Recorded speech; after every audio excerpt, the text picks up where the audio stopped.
Welcome back to another episode of Ideas Sin. I'm your host, Denise, and today I'm excited to bring to you Jared. So Jared was my breathwork facilitator who I met at Lizard Yoga here in Austin. So Jared, how's it going? It's going great. It's going great. It's a beautiful day. Another beautiful one to experience and be grateful for. So grateful to be here. Yeah.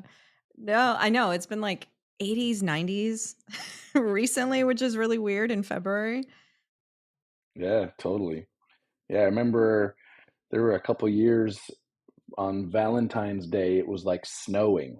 And then there's Oh, like been freezes and everything. And here we are in like shorts and tank tops and enjoying the sun. My son even came home sunburnt. So oh I'm really? like, what is this? It's February. What's happening? But I'll take it. I'm grateful. Yeah.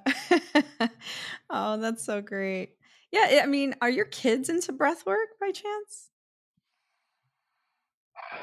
No. It's actually it's interesting that you asked that because my son, he's 16, my daughter's 14. My 14-year-old, my daughter, she's very much like in the woo, like she's very witchy and likes the kind of, energy and healing. And she's like really cool into that stuff. And she let me try my very first breathwork session that I ever did with anybody. She was my first guinea pig. Um, and it was probably more of like a guided meditation than breathing Mm. than an actual breathwork session. But my 16-year-old, my son, he's very much like a bro's bro. Like he's a kid trying to figure out his way in the world, right? And I actually like literally last week I was like, bro, what if you did this with me? Like, could you imagine like father son like taking over the world with breath work and traveling all over and like you getting on Instagram and TikTok and teaching people about I'm like, there's no 16-year-old doing this. No, Like, there's bro, not. let's go. And he's like, every 16-year-old is like, I don't want to get made fun of. And he's too worried about what people think and feel. But it's literally the poor kid. He's like literally a copy paste of me, like Control C, Control V. Like he has all the great qualities and all of the other ones. Like he's hard on himself and he worries what people think. And it's exactly where I used to be. So I Mm. feel him. It'll take time. Yeah. It seems like that's just part of the cycle during that age, you know. It takes time. It takes time to grow out of some of those mentalities and those fears in general. I mean, it took me 42 years, so Yep, Yeah, I yep, feel you. I'm still working on some of that stuff too, but it's a process. But the point is, like, hey, at least we're doing it. We're that's getting right, somewhere, which that's is right. nice, right? As long as you're doing it, because I've noticed a lot in Austin specifically, there's a lot of like surface level. It's like, oh, I'm doing the work and I'm spiritual and stuff, and they're like really not, right? Mm. It's like the cool thing to be spiritual now and to do ayahuasca and to do Yeah. mushrooms and all these things, and it's like, what are you actually doing? Like, are you digging in? Are you like trying to uncover the challenges and the weaknesses and Mm. the traumas and like realize that life can be different? Like everything that we've been taught is a little bit different. Maybe it's not also accurate, but there's a lot of people that are doing the work, which is beautiful. And it's been cool to like be a part of the journey for some of these people too. So, Yeah. So the yeah. so the people that you've encountered that are just living the facade of being spiritual, like what do you think it is that they're going through? Like do you think that they even acknowledge like their own programming or what it is that they need to fix? Or do you think like, yeah, I don't know, like what's your opinion on that? No, I think that's a great question, and frankly, we could go make a bunch of phone calls and bring people on to the next Yeah, podcast I know, to ask them right? directly.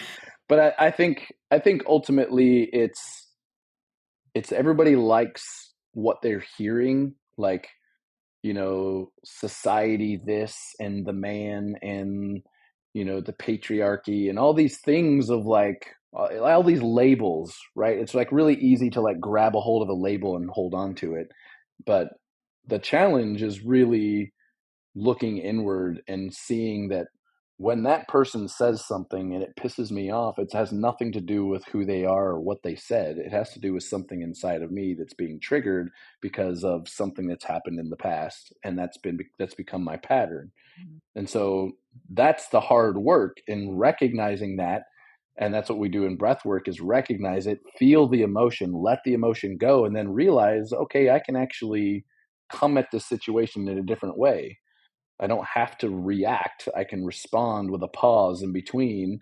And I think that's what well, not everyone, but that's where a lot of the gap is, in my opinion, just from what I've seen, is like people want to be seen, they want to be heard, and so that's the way that they do it is, oh, I'm doing this and I'm going to this ecstatic dance and I'm going to Reiki and I'm going to breath work and I'm going and I'm going and I'm going. But when you actually integrate, you take a moment, you sit by yourself and it's quiet and you cry your eyes out or whatever it is that needs to happen, it's like, okay, that happened to me when I was little. Now I can show up in a different way. I can, like I said, respond instead of react. And like, if more people would just take a moment to look inward and learn how to respond and not react, like how beautiful would life be, right? Like there's so much beauty that could be had if just people like, before I start yelling, I'm gonna, okay, this is showing up for me in this way. So I don't know. That's just my opinion, but Mhm. I love to see, like, when people show up for breath work, because it is work, like Yeah. you're doing inner work. And so that's one of the things that I really like about it, is because people are like, one, they either curious, or two, they're like, let's go. Right. Yeah. And so like they know that there's energy and there's traumas and stresses and all of these things that are stored in the body, and when you breathe you can let it go. And so that's what I love about breathwork specifically, is like, yeah, there's a handful of people that will show up and they won't really like Mhm. lean into it, but it could be that little amount of breath just being focused, that's enough for them. Yeah. So it's there. I mean, there are always going to be people that are just going to show up for the sake of showing up, but I don't know. I feel like for those that show up to breathwork, typically they're like, let's do the work. Like, I really want to heal some stuff. I want to let go. I want to get grounded. I want to be authentic me, whatever that means for them. Yeah. So, how often do you think a person has to go through the breathwork sessions in order to fully heal from whatever they're trying to heal from? Do you think that there's like a time frame for that? No, definitely not. I mean, I feel like the breath work is not climbing the mountain and getting to the top. It's breath work is the journey, because there's always going to be stuff that comes up, whether you are there for that specific intention or not. There's always something that will show up. Like I tell my sessions every single time, I'm like, look, let go of the judgment, because literally 100% of the time, if I do a 30 to 60-minute session where someone's facilitating for me, I cry like a baby every single time. Every single time. My mask is like completely wet. It's like, and it's okay. Yeah. Like there's no story, there's no explanation. But the more and more I've done it, the more and more grounded, the more and more calm, the more and more, less and less reactionary I've become. And it's just because like I learn more about who I am and what I'm capable of, and let go of like, the stories and the labels that have been put on me from, since childhood, where it's like, I don't have to act like this. I don't have to actually believe XYZ. I can just be authentic me. And that's ultimately my goal, is to help people uncover their authentic self and just shed all of the labels and stories and the limiting beliefs that keep them from being truly happy. So Mhm. Yeah. I feel like I go through those cycles too, where I'll do a breathwork session and I end up like crying, or other times I just feel relaxed and I'm just like, oh, Mhm. this is good. Like I can breathe again. Literally, like everybody's breathing, but it's like, are you really monitoring your breathing? I find that I Mhm. like now on a daily, I'll just start monitoring my breath and I'll start seeing like, okay, can I fully inhale in my stomach? Can I fully inhale in my chest? Okay, no, like I'm not. So I have to breathe a little more. For you, Yeah. what was the process of getting into breath work? Did you get into actually heal from things intentionally, or were you just like, "No, I'm just gonna try this thing." I was in I like, what got you into it? Oh man, it's been quite the journey. There's been a bunch of different stepping stones along the way. The very first thing that started all of it was a 12-year marriage that ended in divorce. And I was just devastated, like crushed. Like I thought everything was over. I thought life was going to be over. And in times, there were moments where I felt like it was going to be like, if anybody knows about I-35 in Austin, there was moments where I was driving on that freeway and had my hands on the wheel, and it was like so easy to just turn and go into oncoming traffic. Like how easy would it be? But my kids kept me alive. Like Mhm. just having those two just beaming balls of energy and light and love, and I always joke that they're the sweetest, most kindest, most hilarious people on the planet, and they kept me alive, right? And so once the shattered glass of Jared started piecing things back together, started meeting people, um, made amazing friends, connections, community, all of these things. And a lot of these steps along the way were just different experiences, different books, different whatever. And then at one point, one of my dear friends was just like, "Hey, I'm getting a download," and I was like, "Okay." And she's like, "No, no, no, this is like rare. Like this particular download is a little bit rare for me. So like, just take a minute. Like, just hold on." And I was like, "All right, whatever. Here we go." And she was like, "Just go check out Breathwork. Just check it out. Just go look at it." And I was like, "Right. Okay. Well, it's been nice. I'll talk to you later." And then, a couple months goes by, and like just the word breathwork keeps coming back, and I was like, "All right, I'll just check into it." And I started doing some research, and I was like, "Whoa, okay, this is interesting." And I had done a breathwork session like a year and a half before. I got invited to one, and I went to somebody's house and laid on the floor with probably 8 other people. We did some breathing, cried like a baby there too. Mhm. Jumped in an ice bath, and I was like, okay, that was kind of cool, whatever. And I didn't ever think about it. And then once it started showing up, I like started getting all this research, and I started finding like these different programs to get trained and certified. And I was like, okay, I like this one, so I took the training. And what was interesting is like a guy doing this. It's pretty rare in terms of the industry. Like how many women are in this space versus masculine men in this space.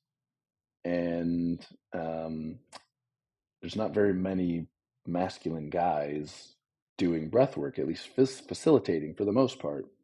And so when I was going through the training, my masculine mind was like taking notes. I was like, "Ooh, I liked what she said. Oh, this is great. Oh, this blah blah Yeah. blah." And until like I started leaning into feminine energy, which is embody the training and feel it, once I started doing that, like everything started unlocking, and it was like, all right, this is one of the reasons why you're on the planet, Jared.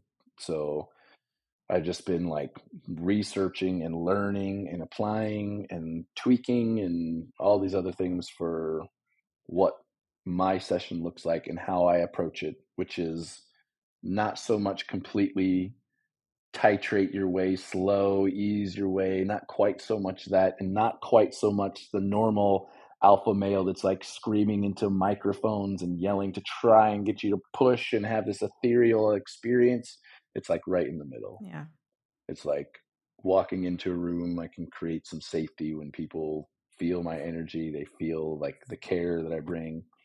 So it doesn't have to be slow so much, and it doesn't have to be screaming and yelling. It can be a blend of Jared. So it's a long answer to your question. That's Somebody okay. told me to go look at it, and I was like, okay, whatever, let's go check it out. But it's interesting because you waited a few months for it.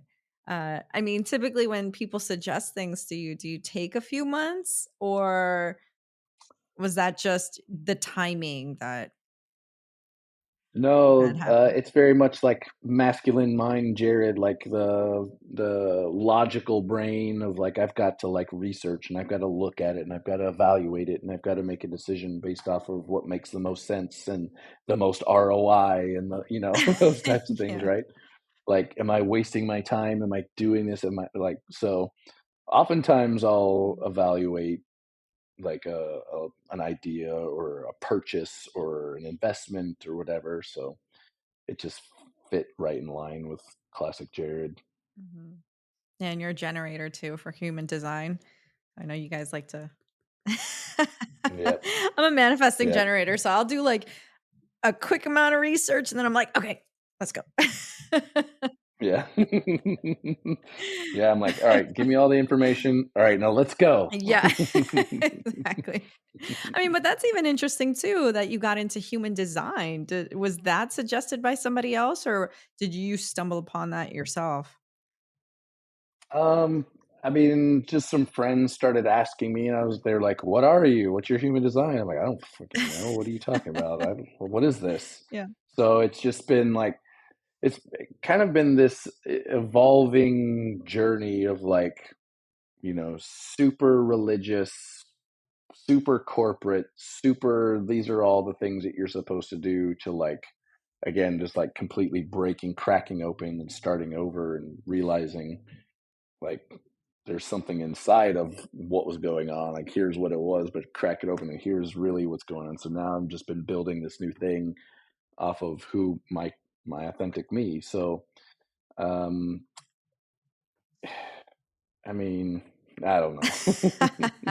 No, I I totally didn't get really it. get into human design. I just sort of like it's interesting to me. I know enough about it, but I've got friends, handful of friends that are like all deep in it, like they offer services around it. And when I found one of the things that one of these sessions that I did with one of my friends, she basically did the human design reading and had like some examples of like this is you.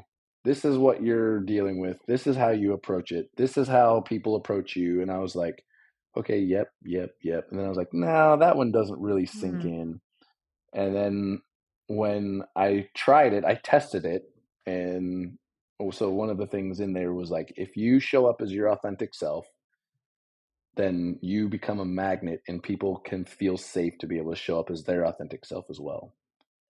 And I was like, no, that's whatever. mhm. But I tested it, and like people feel safe. They feel like they can be their authentic self, and that's part of the reason why I love doing the breath work. Yeah. Is if I have created a session with music and cueing and everything based off of what feels right, what resonates with me, it creates a safe space where people can start being their authentic self too. So I was like, okay, human design's Mm. cool. It's really cool. Everybody needs to know everything about who they are. Yeah. Yeah. Yeah. No, I really like that, you noted that of just being authentic allows other people to feel safe. That's something that I recently came upon talking to somebody as well, where it's like, yeah, when I feel confident in myself and I show up fully embodied as who I am creating a safe place. And that's such an interesting realization that you can be a safe place for somebody else, not just yourself. Mm. So I mean, and that's obviously like really important when it comes to breath work because I'm sure that you've had sessions where some people are just completely breaking down or they don't even know what's going on with them. And they're just like, I'm assuming Yeah. anyway. But again, like you feel free to correct me on like what it's been like No, you're facilitating 100%. because that's a whole Yeah, no, thing. you're 100%. You're 100%. So so because breath work, as you intentionally breathe, it changes the oxygen and CO2 levels in your body, and your brain's like, what the heck's going on? And it eventually will activate the part of the brain where memories and emotions are stored. And so when people lean into it, they're like, I don't understand why I'm crying. It just doesn't make any sense. Or like why I'm getting angry or why I'm laughing or whatever. Because there's so many emotions that can show up. Um, but you're right. Like it's 100% about making sure people feel safe. Because if you don't feel safe in your body, you don't feel safe in the room, you don't feel safe with the people, then you're never going to open up. You're never going to share. You're never going to let go. And it's some of the things that I share with men specifically in like some of the coaching sessions that I do is like women, your partner, they want to feel safe. And that doesn't mean to go get shredded at the gym. That's part of it. They want to feel physically safe, but they want to feel safe to be able to be seen, to be heard, to be able to share who they are without you reacting, without you getting mad, without you flying off the handle or whatever, right? Mhm. And so in breath work, it regulates the nervous system so that it helps to release that bull crap that's stored inside so that you can breathe in those moments where you just need to just hold on a second, you know? And so it's definitely about safety. I mean, we all the time, like if you feel safe in the body, you feel safe to breathe, you feel safe to be, you'll feel safe to heal, and you'll feel safe to feel. Because that's the problem. Is like a lot of people don't even feel safe in their own body. Mhm. And so when they're just sitting at their desk, they're on constant anxiety, stress. They're constantly freaking out about, they're on high alert because something's going to go wrong because it's always gone wrong. So they've got to be ready for it. And so it's doing that work to feel safe in your own body first. Then you can start showing up in a safe way for men, women, partners, business partners, relationships, children, all of it, right? Like Mhm. now my kids actually feel safe to be able to come up to me and share like some very interesting conversations that I've had because they finally feel safe that dad's not going to fly off the handle and have a temper tantrum or whatever, right? Yeah. Yeah, that's interesting too, is how breath work can affect your relationships. I don't think that that's something that's ever really talked about or focused on because a lot of the breath work advertising that I've seen has always been like, yeah, you're focused on yourself, but some of the like the side effects of doing breath work is that yeah, it can actually change and improve your relationships. And so it's great to hear that you're able to connect with your kids in that way because it seems like there are folks out there who just have that disconnect with their kids and they just have no idea what to do. Uh, have you Yeah. encountered parents who are like, "Yeah, I'd like to bring my kid into breath work," as if it's like a possible solution for them or You know, this is a great segue into like trying to get the whole world to do this. Mhm, Like that's ultimately what I want is to be able to reach more and more people to help them see the value in it. And there's so many different ways. I mean, there's so many people that I went through training with that have created specific niches and use cases that they want to lean into. Like one of my friends is teaching breathwork to help with runners to like it's not even about trauma and it's not about healing. It's about improving your lung capacity so that you can be a better runner. There's other people that are doing like prenatal care and it's specific to pre what is it postpartum depression and some of these other things, right? And so there's all sorts of different directions to go. And one of them is always the relationship with parents. I've never actually, no, I take that back, but there was one woman that asked if they could bring their kid. They never showed back up again, but because the kid probably was like, what are you talking about? You want me to go lay down and breathe with a bunch of people? yeah. um but I think it always starts within, right? So like if we want children to follow in our footsteps, if we want them to listen. We want them to hear. We want them to be. We want them to succeed. Like it has to start with you, right? So we've got to go do the breath work. We got to go do the talk therapy. We got to go do the fill in the blank so that we can heal. And what's been beautiful is as I've been going through my own healing journey, my kids have just started asking questions. Hmm. And so it's not like you have to force something on them like, oh, get in the car, we're going to breath work, right? Let's go. It's Yeah. that's right. So there's there was one beautiful moment where my son um he came over to my house from his mom's, and there's like some turmoil that was going on over there, and everything was fine, but in his mind he started getting anxiety, and he was like freaking out, and he was like really worried that all of these things were going to go wrong, and now all of a sudden my mom's going to get divorced. And so he just started like over analyzing like every single thing because of like a simple argument or something that was going on. Mm, um, and so he was having his moment of stress and anxiety, and it was starting to swell up inside of him. And it was right at the beginning of my training, and I was like, hey, I have this app, let's just try it. Let's just see what happens. mhm, And so we followed the process of doing like a simple breathing exercise. It was like 3 minutes long, and we got to the end, and I look at him and I'm like, how you feeling? He's like, feel good. I feel good. I was like, are you worried about your mom still? He's like, actually, I totally forgot about it until you brought it up. So we gotta do this again, okay. Yeah, exactly. So it was like, again, like as we continue to learn and we embody and experience these things for ourselves and we start to heal ourselves, it'll open up doors for us to be able to sit down with partners and children and parents and everybody.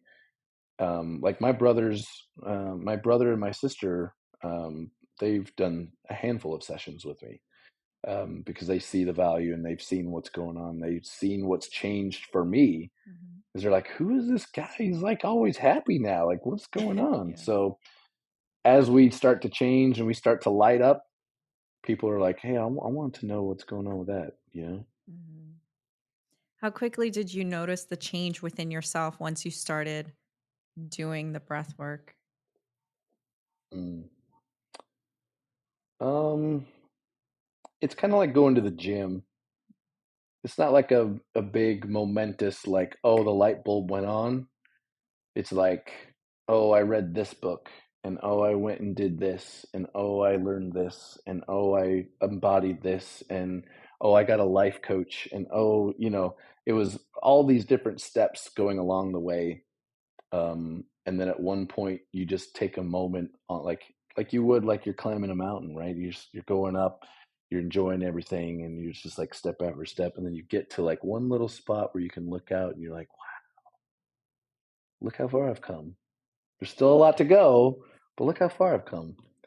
And so I feel like that's kind of how it's been, is all these, this thing, then that thing, then this thing, then it's all been curiosity, right? Like it's been an open mind and curiosity to just lean into whatever shows up and lean into it with confidence and love and curiosity and not fear. And those moments of like, wow, like look how far I've come. Mhm.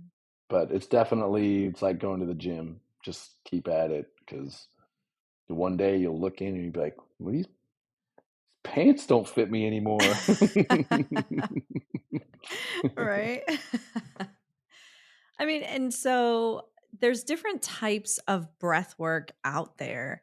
What did you end up training in? Like, did you focus on a specific one, or is it kind of generalized? Mm, yeah, that's a great question. So there are a bunch of different types. There are a bunch of different modalities, a bunch of different training, different. I mean, there's tons of stuff out there, and I mean, ultimately, like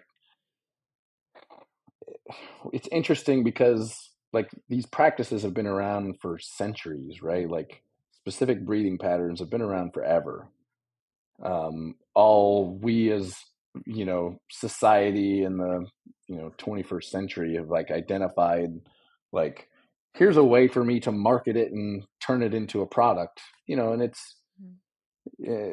the training and all these things. It's like you could technically go read a book, but some of the training is really, really good.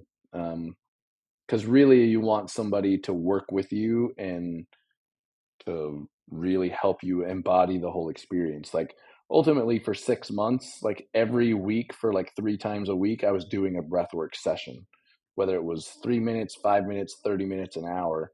Um, you were basically practicing as a facilitator and as the breather. Mhm. And so after everybody goes through all this training, though, the ones that I've experienced that are really, really powerful, um, are the ones that have made it their own. Like creating the safe space in whatever way that makes sense for them, whatever resonates with them. Um, because like people always ask me, they're like, "Well, how do you do it, Jared? What's your style?" And I'm like, "Well, it's like a little bit of holotropic, a little bit of shamanic, a little bit of transformational, a little bit of blah blah blah, and a whole lot of Jared." Mhm. Like, so um, in any type of breathwork facilitating training, I would always recommend, if anybody's interested in doing it, is to do like a longer course, 3, 4, 6 months, a year, whatever, so that you can do it over and over and over and have somebody with you and co-regulating together through the whole process. Um, because if you just, oh, I downloaded the Wim Hof app and I did it a bunch of times and now I'm ready to facilitate. I mean, you can, but there's the downside, if you want to call it that, to breath work is if you're not creating this safe space and you don't understand who the people are and some of their backgrounds, and like if you don't know anything at all, like what you're doing, you can re-traumatize people, and that can be damaging not only for them but for you and for the industry and for everything, right? So um, training is definitely powerful. There's a bunch of them out there. um, but the one that I went through was very much about titration. It's like a chemistry term where you take the two beakers of liquids and you pour a little bit in and nothing happens. Pour a teeny bit more and a teeny bit more and a teeny. And finally, when you got enough, there's a reaction in the one beaker or whatever, right?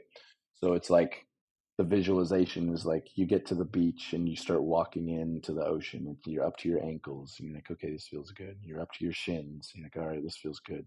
I'm up to my knees. All right, it's too cold. I'm done. I come out. So the titration approach is Yeah. like ease your way into it, right? And so that was how they trained.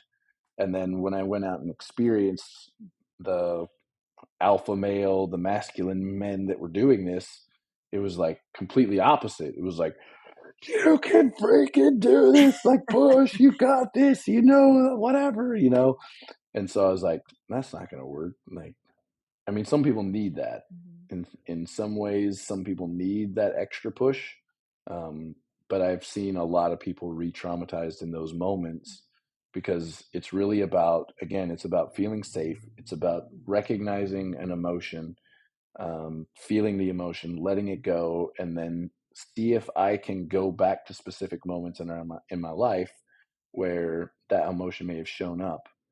And when I can go back to that emotion and I can go back to that moment, I can be the adult that needed to be there back then.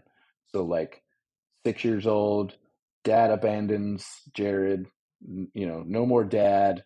There's a ton of healing that I've done, but it's not completely done, right? Like we talked about, it's never completely Yeah. done. So, um, when I go back to those moments of abandonment, it's like, okay, from that, it turned into people pleasing. And from that, it turned into this and turned into this. And so, the more layers of that onion you pull back, you start recognizing, okay, here's that feeling, here's that emotion. I can recognize it. Okay, cool. Now, when it shows up here, I am equipped with the resources. I can pause and take a moment and respond instead of react.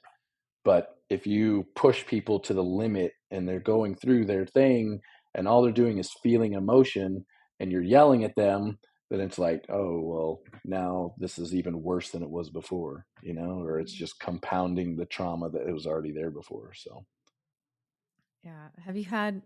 Have you seen more males in the more masculine facilitated sessions going, or is there typically like a good balance of genders when they're going out to these breathwork Yeah, sessions? it's been a pretty good balance from some of the bigger events that I've gone to, which is what I'm trying to build. I'm Mhm. trying to build, or I'm not trying, it's happening. There's a larger event that's coming that I'll be facilitating, um, where there's some education on the front end, there's some activities, there's a deep breathwork session and some shares afterwards. But um, it's pretty well balanced in terms of who's showing up.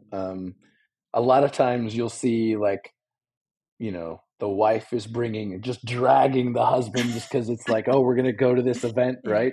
But it's beautiful when some of them will share some of their experiences, and it's been magical moments. So, and it's been really interesting in the yoga studio that I have been here in Austin doing twice a week, some sessions, and it's been pretty well, a lot of men, a lot of women. It's pretty balanced. Mhm. In terms of facilitating, um, there's tons. Like if you Google breathwork facilitator near me or whatever, or a remote session, I mean, you'll see thousands of women that are readily available to do a remote breathwork session with you. Mm. But there's not quite as many men for the most part. Yeah. Yeah, I mean, do you think that that's maybe a niche that you can get into, is targeting more of the men who are maybe struggling with that masculine energy and balancing that masculine feminine within themselves? That's exactly what I'm trying to do. Yeah. So, like, I reach out to, actually, I'm meeting with a local police department to do Mm, some breath work with them, as a freebie thing.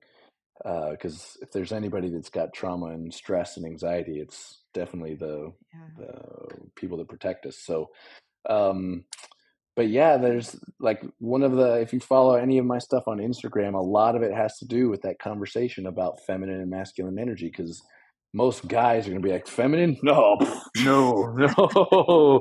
There's no feminine here. We're good. It's all masculine, bro. There's Yeah. no tears. There's no, yeah, you know what I'm saying? So, um, helping people understand what feminine energy really is, and that's receive, it's compassion, it's love. Like you have some of that in you, Mhm. but if you can learn to balance more of it and start to feel more, because most men, they're terrified of feeling. Mm. Like I play football with a bunch of different football leagues, um, just like fairly competitive adult flag, and like these guys, they're great guys, and I'm like, you should come to a session, man, come on.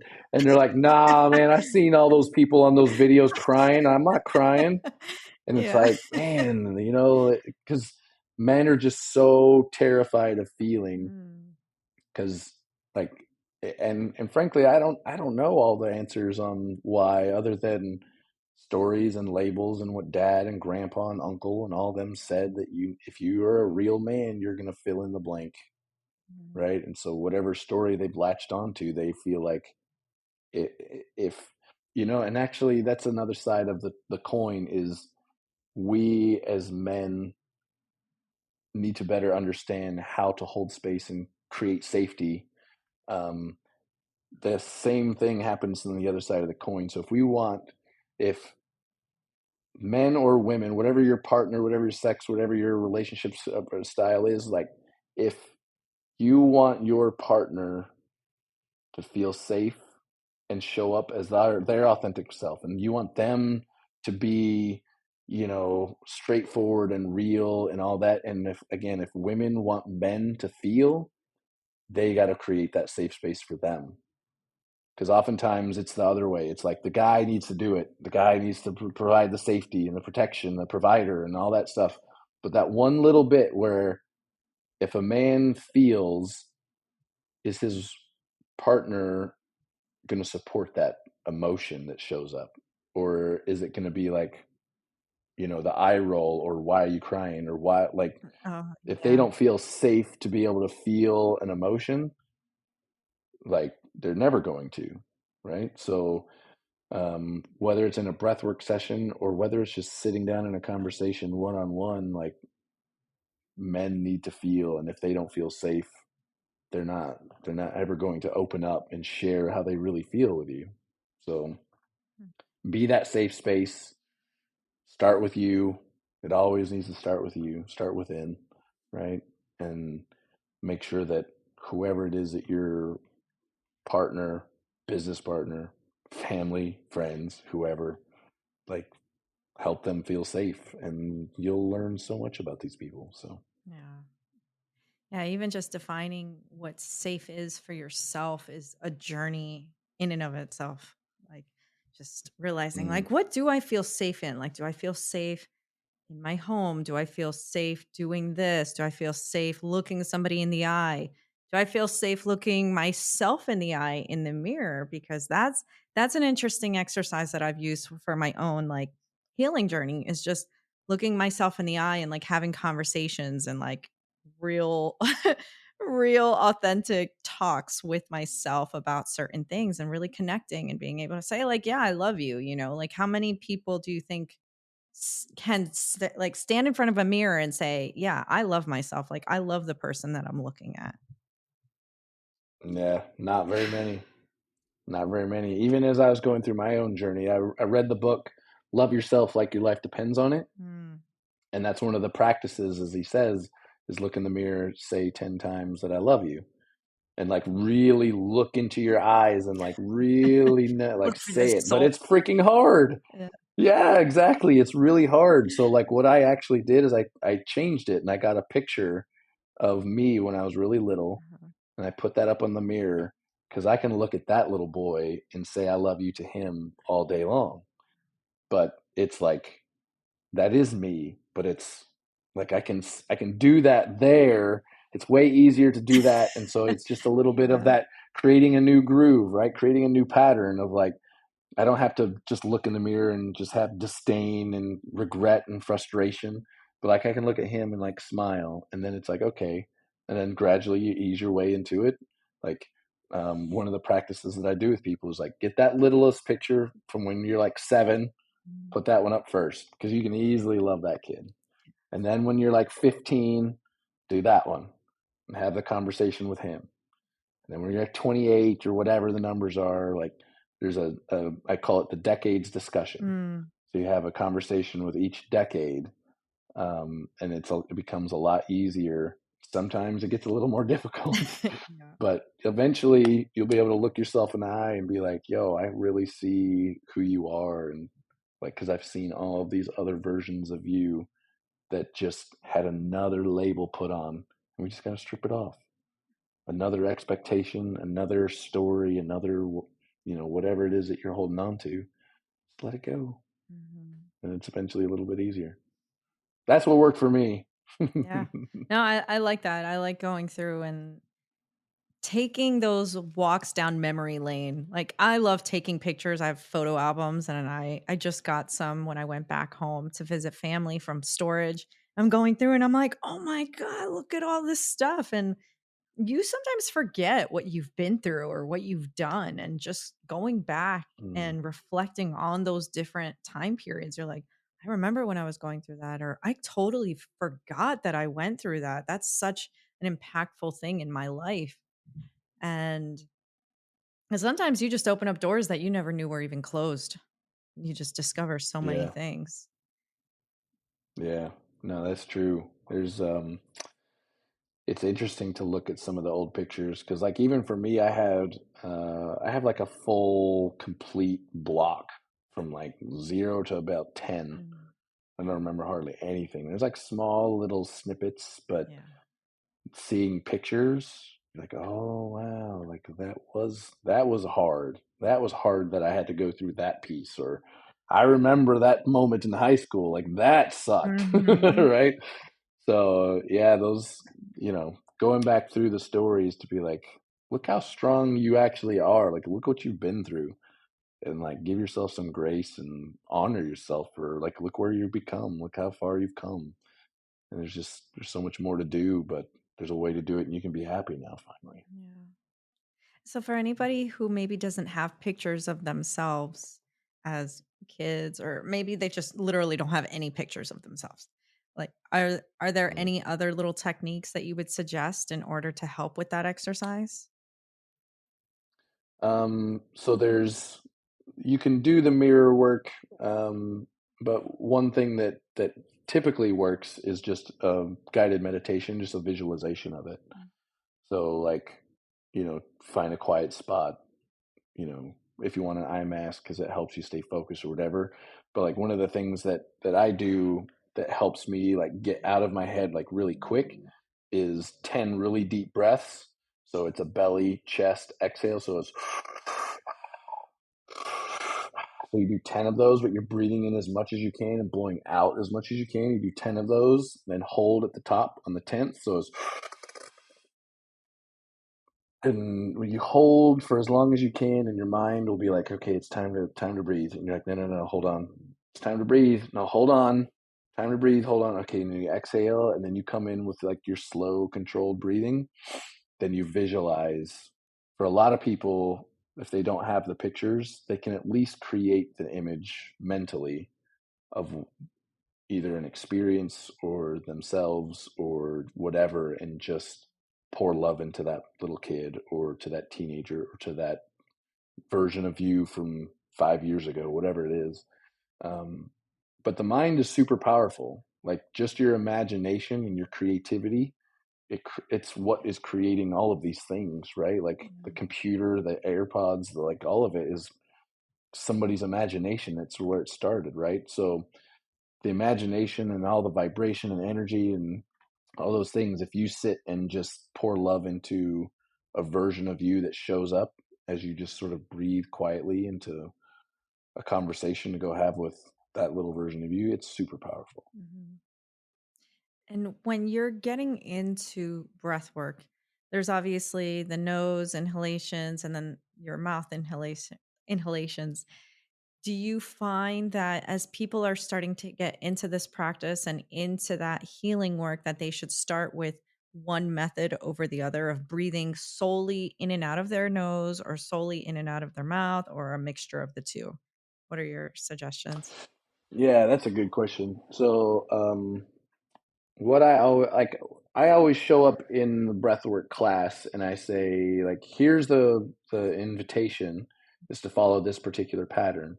But again, it's choose your adventure, right? So if people are brand new and they're not ready for the really activated breath, breathing through the mouth in and out, then yeah, like whatever is safe in your body.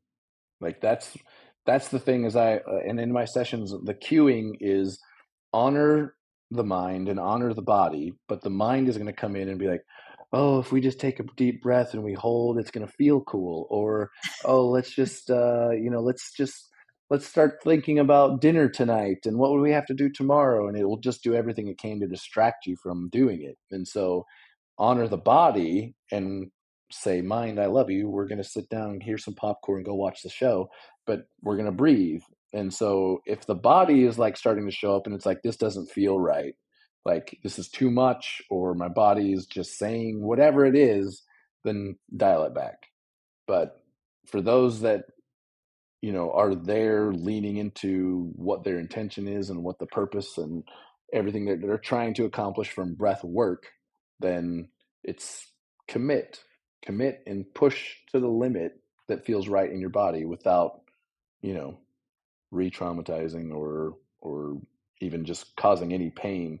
Because what will happen is when you do breath work, there's so many different things that show up, right? There's tingles, there's lightheadedness, there's tetany where your hands can claw up, Yeah. and they're just like they won't open up. You're like, what the heck is happening? Uh, Um, yeah. So it happens, but all of it it's exactly what's supposed to happen. Like your body will show up in a way that it's actually supposed to happen. And so as you move into it, there's magic that will happen in the midst of all of it. But it's this balance, this dance between the mind and the body. And the mind is going to be like, whoa, well, what about this? And what about, and it's just, and that mind is just a little version of you, because that's where it all came, was that specific moment in time when trauma or insecurities or whatever these things showed up for you. It's like, I'm going to do everything that I can to make sure that I don't feel that pain again.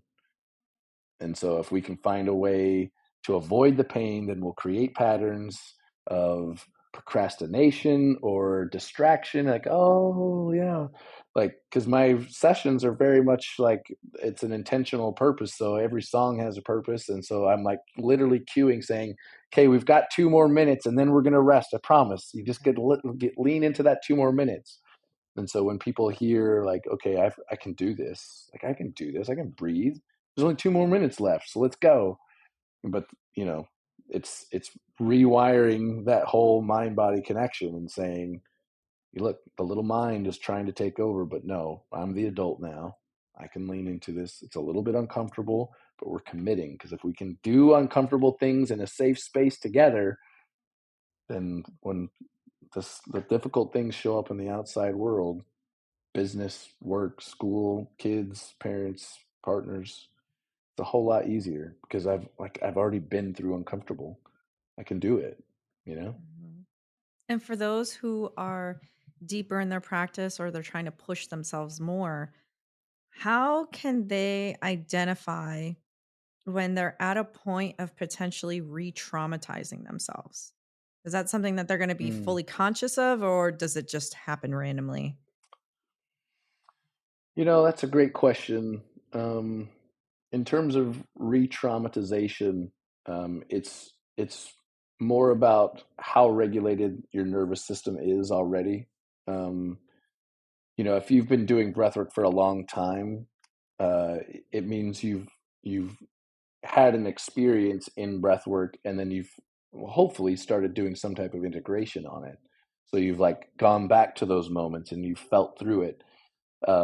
Oftentimes, the re-traumatization is when someone's nervous system is completely dysregulated, and we push and get them into that moment where they haven't had a they all they're doing is experiencing that pain all over again.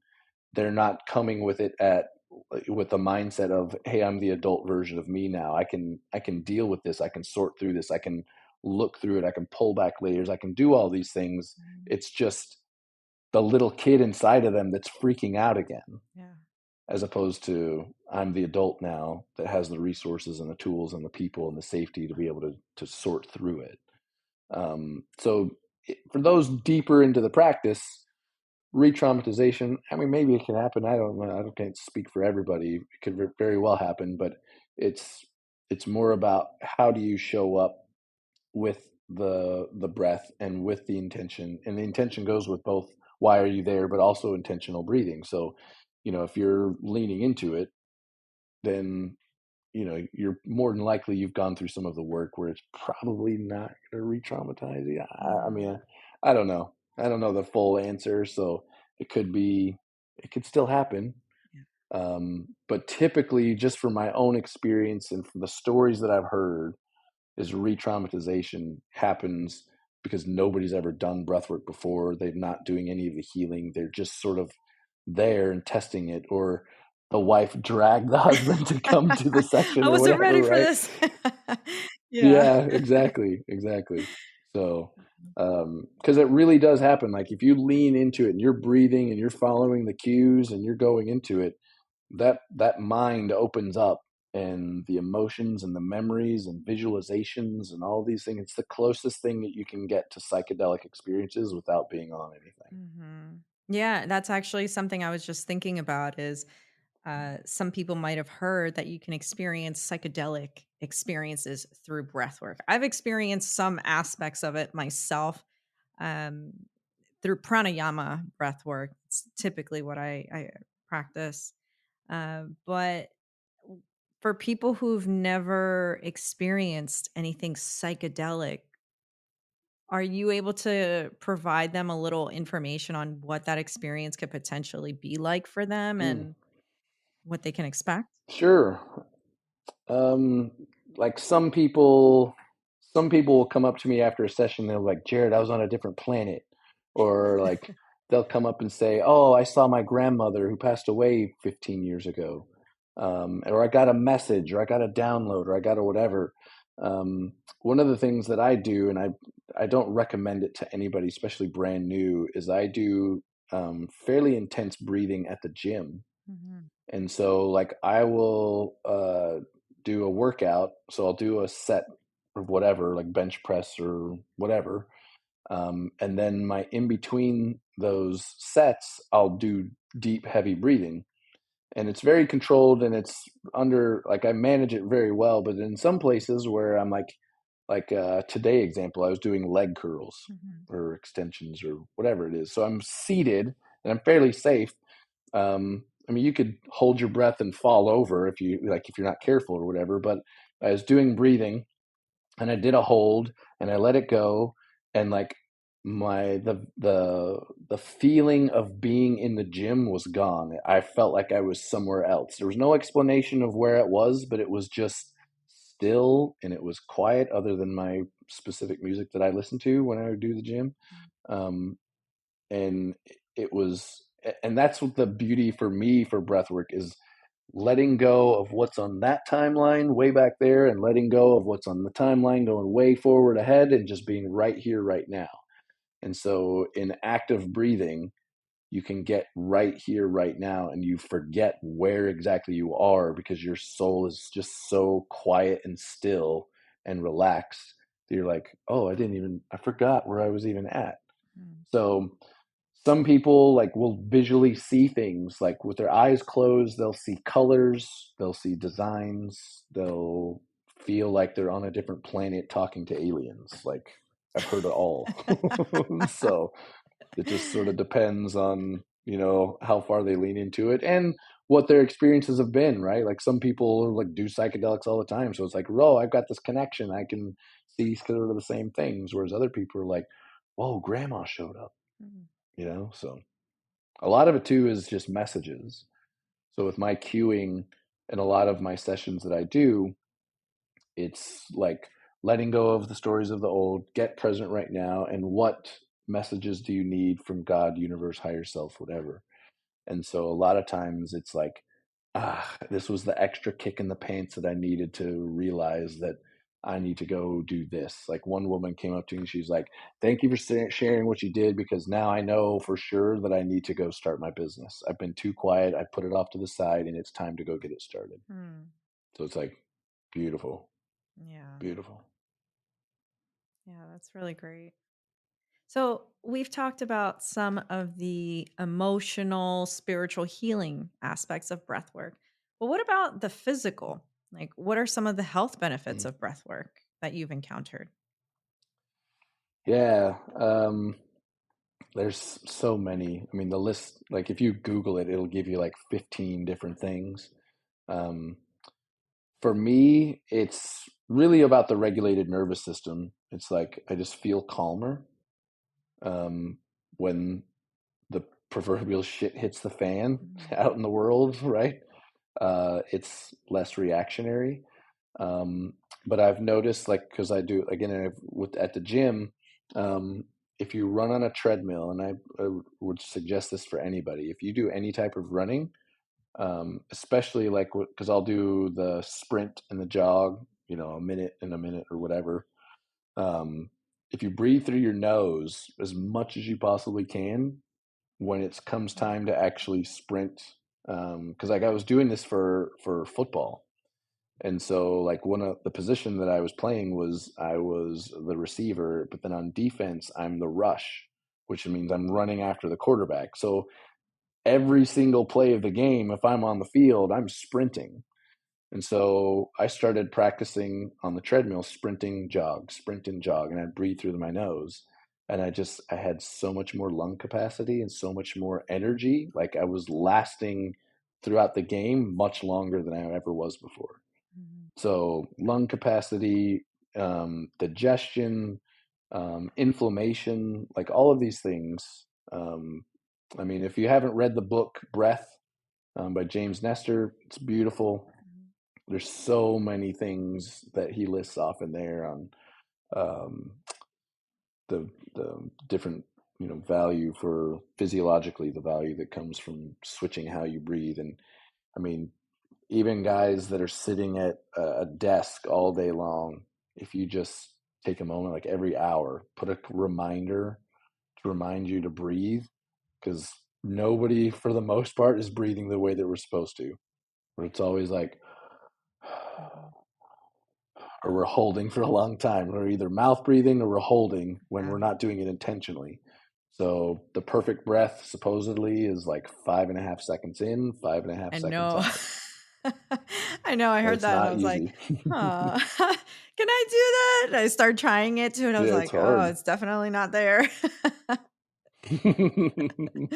Yeah, I can get about 4.5, maybe five for a decent amount of time, but it's not natural, right? Yeah.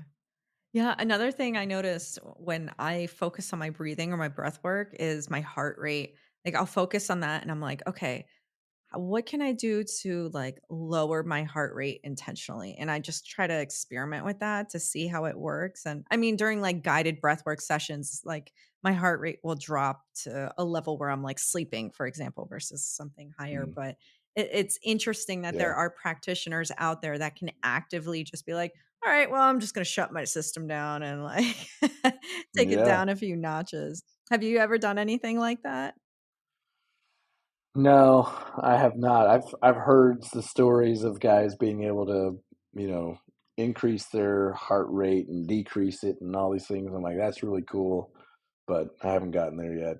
Not quite the expert just yet. Yeah. Yeah. Yeah. No, but that's okay. I mean, I Yeah. feel like there's so much to learn in that practice in and of itself. Like, how are you breathing? And even nostril breathing, like switching back and forth, like, and the effects of that. Yeah. Like, there's so many different types of breathwork methods and how you do it, how your body responds. And yeah, Yeah. there's I so mean, much. ultimately, it simply comes down to just being intentional with your breath. Mhm. Instead of just breathing to stay alive, you can breathe to thrive. So if you're intentional, it doesn't matter if you're going in one nostril, out the other, if you're doing three-part breath, if you're doing Wim Hof methods, you're doing whatever. Like if you're just being intentional with your breath, it'll start to work, in so many different ways, physiologically, emotionally, spiritually, all of it. Mhm. And so for, Just being intentional. yeah. And so for you, you mentioned that you would also do like ice baths or a cold plunge with that.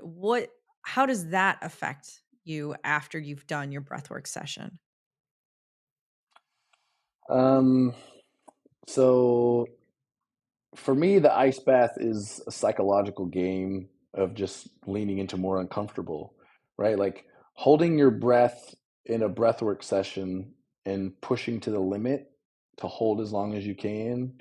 To me, that's why I do this, is to rewire that mind body connection where it's like, hey, I can do hard things. I can show, and like I ask people, do you think holding your breath is hard? Nah, all right, let's Mhm. play. So like Yeah. most people don't even think that holding your breath is hard, but holding it for like after you've been doing a lot of breathing and your diaphragm's going bugga bugga bugga bugga bugga bugga, like it's time to breathe, and Mhm. so it's hard, right? And so for me, it's sitting in a sauna to where it's uncomfortable, or jumping into an ice plunge and laying in that water and just feeling like this is absolutely miserable. This is, what am I doing? Mhm. But it's like I'm leaning into being uncomfortable and I'm pushing to the limit a little bit more, so that again, when uncomfortable shows up in a space where I'm not in control of it, then it's a little bit easier to manage. Plus, when I do an ice bath, when I go home, I sleep like a rock. I'm just done. Yeah. I sleep better than I ever have in my life. Yeah, I love those. I would go and do that as well, like the sauna and then like the ice bath or cold plunge. And Mhm, yeah, getting when I first started that, it's you really are tested with, okay, breathe, breathe, like regulate it. And a lot of the mhm, times you're like, oh my God, my limbs are gonna fall off, like everything hurts. It's like such an intense, like prickly sensation. And it is all a mental game, but it's really I enjoy it because it forces me to focus on my breath, to be like, in and out. Okay, I got this. And then eventually I get to a point where I just Hmm. start to try to distract myself with other things like, oh, look at that tree. Wow, look at the leaves. Look at this. And then and you distract your brain from what it is that you're going through, and then it allows you to just be there longer. It's just getting curious about Hmm. something else. That I found that that's been helping me as I get back into it, because every once in a while I'll take breaks and I'm like, okay, I'm not going to do this, or yeah, I'm back into it now, Yeah. but oh man, like how can I improve this? How can I try to stay in here and Yeah. like challenge myself enough without overwhelming my body? Uh, I Yeah. mean, yeah, it's a really cool experience, but it's really nice. It just Yeah. relieves a lot of stress afterwards. Totally. Yeah. Totally. It's about getting present. Now, the one challenge that I would invite you is to do it without the distraction, because that is a pattern that we tend to do, is like when the hard things show up, then I'm just Yeah. going to, oh, I'm just going to distract myself. But Yeah. one of the things that has worked for me is music. Hmm. Like get music, whether they're headphones or just put it on the phone and let it play, and like be in the moment, but have the support of a beautiful song, or like a motivating song, um, where you're sitting in it, but you've got like the help, where it's like for me, I have like cool house music where it's like boom, boom, boom, boom, boom, boom, boom. And so I'm just like, I feel into the pain, but I feel supported by the music. So it's just Hmm. another suggestion, Yeah. invitation. I'll have to try that. I haven't done it with music yet. Yeah. I just sit in there and I'm like, okay, I'm Beautiful. gonna do this. It's like 2 minutes or 3 minutes or however long. I try to push myself, but there's Yeah. some days where it's like, Yeah. yeah, no, a minute feels good today. Yeah. For sure. Yeah, there's days where that bath is colder than others. Yeah, I know, right? So for new Oh people, I man. mean, do you suggest that for new people getting in to be like, yeah, do breath work and then do an ice bath? Or do you suggest that they start those 2 things separately? I mean, I don't think it really matters either way. I think if you're looking for like a more powerful, activating and relaxing experience, to do both. Because that's what my experience was. Is I had never done breath work and I'd never done an ice plunge, and it all happened the same day. Mhm. Um, and it was invigorating. Like in the breath work, I was bawling my eyes out, and then after the ice plunge, like you have this like sense of accomplishment. You just like, hey, I overcame that. Like that shit was hard, Mhm. and so being able to get over a hurdle where you're like, hey, that feels good, right? It's like self motivating. Like, hey, I can lean into difficult things and I can come out on top.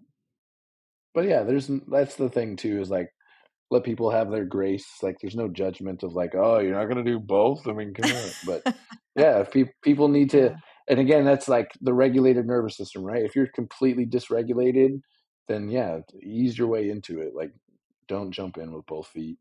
So do walk into the beach and not have someone grab you and throw you into the deep end of the pool with a weighted vest. So yeah, choose your adventure. What feels right for you? yeah.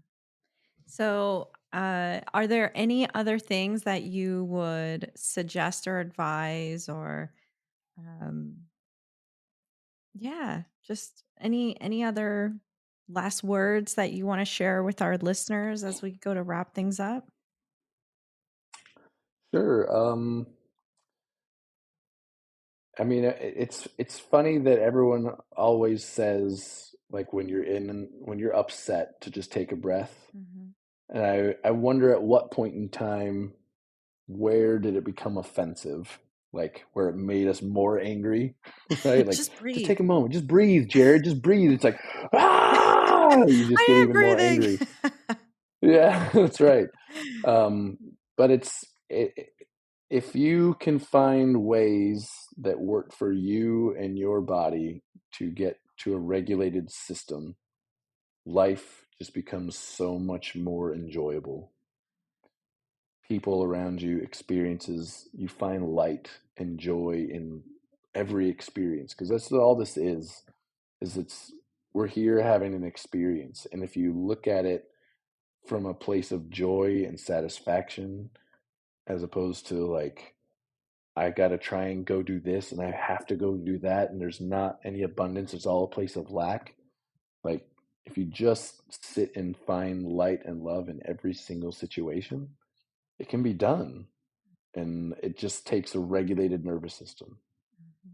You got to work through trauma.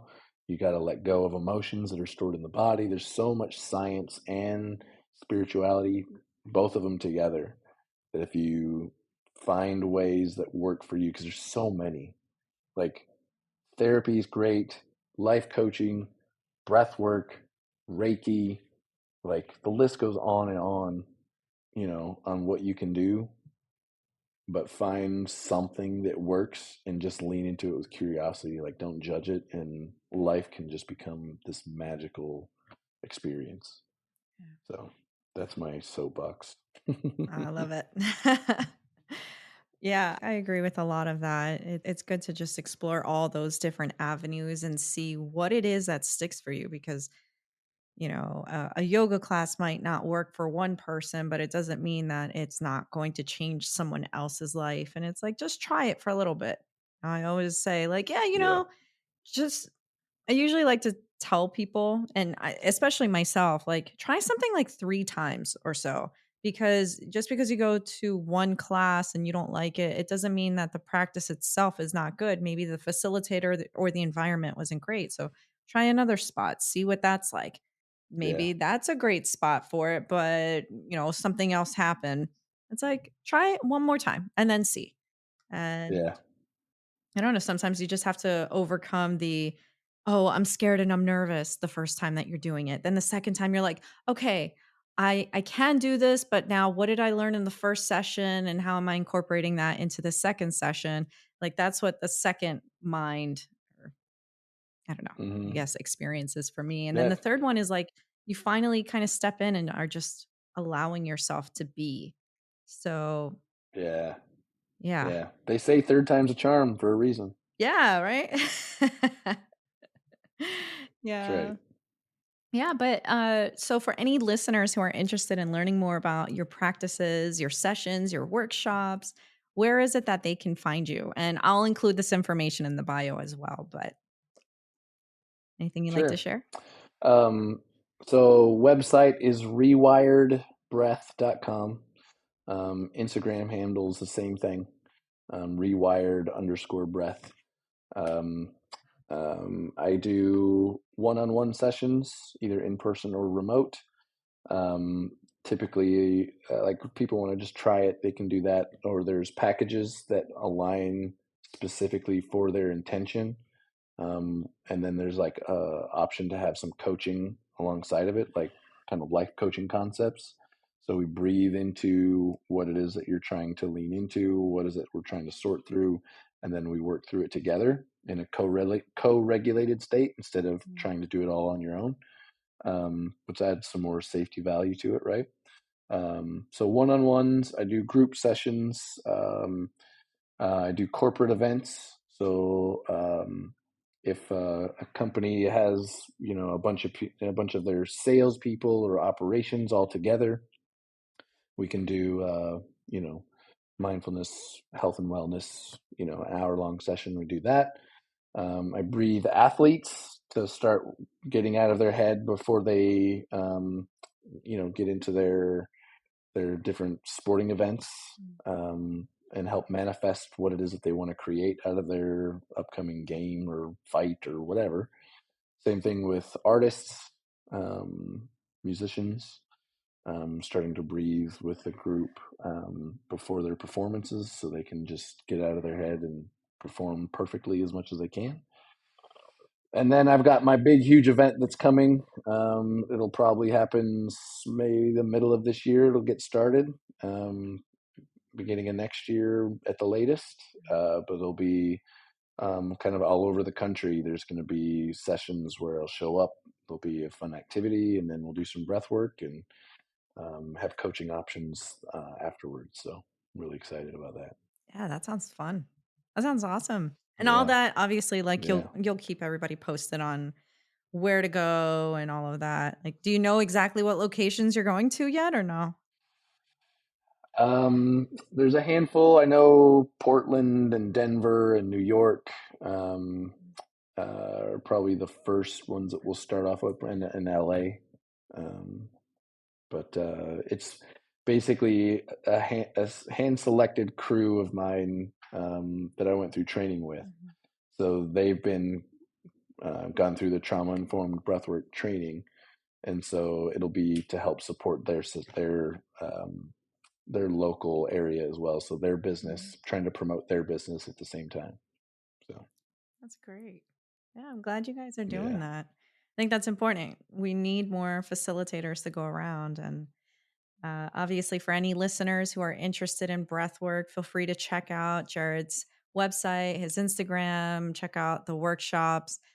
Uh, Take a moment to read or listen to the breath book as well. I did the audio book and I really liked it. I learned a lot. Uh, yeah, I didn't realize that it can affect your neck and your jaw and everything. Like your physiological state, how you breathe really affects like your overall being. So, take a moment to just breathe, people. Don't let the negativity take your breath away and just take a moment to explore something new, especially something so innate and biological within us. Like we forget to breathe and focus on how it is that we're breathing. So I think this is a very important one for people to focus on. So I hope you learned some stuff today. And Jared, I want to thank you so much for joining me on this session. I really loved hearing your background and hearing all of your stories. So I appreciate your time today. No, thank you. It's been a joy. I really appreciate it. Yeah. Yeah. I'll have to go to one of your classes again because I know it's been a while. I can't wait. Third time's a I charm. know, right? All right. That'll be great. Yeah, that would be. And for our listeners, thank you all so much again for your time. Feel free to check out the information in the bio. And until next time, talk to y'all soon.